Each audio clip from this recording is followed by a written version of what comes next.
got some motherfucking design on right now.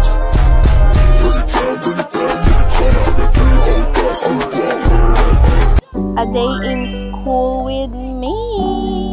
Ay naku, exam na naman. Outfit check. Ayan guys, naka-jacket ako tapos naka-palda. Pero magpapalit din ako niyan mamaya. Guys, ayan. Naghanap ako sapatos kasi ang dumi na nung isa kong sapatos. Kaya yung black na lang pinili ko. Ayan, ready na tayo. Kaya nagsuklay muna ako kasi ayoko magulimbo ako pag pumasok. By the way guys, ayang video na yan, Lunes yan. Tapos nakalimutan ko na lang mag-video sa school kasi ayoko naiya ako eh. Mag-aayos lang ako ng konti. Nagpalagay ako ng hairband sa mama ko. Ayan, nagsuklay ulit ako para maayos naman, diba? Natagal din naman yung sis. By the way, ayang Lunes na yan, hindi pa namin exam. Kaya wala pang time para mag-video sa school. And I think, bawal mag-video ng exam. Pero nag-video pa rin ako, hindi naman nila alam.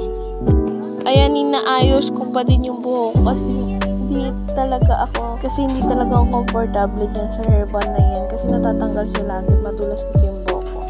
Ayan, maayos na yan para sa akin. Sabi sa inyo hindi maganda eh.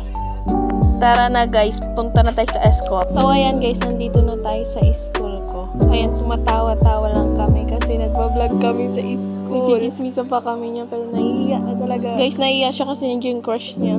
Ito nga pala yung pwesto namin kasi nag-e-exam kami niyan. Nasa labas kami kasi nakakapagdaldala pa kami pag nasa labas. Pati nagtutulungan kami, nagkukopyahan kami yan.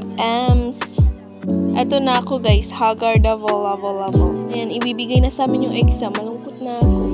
Ayun lang guys, nakauwi na ako. Next vlog na lang. Sorry guys kung natagalan ha. Yun lang guys.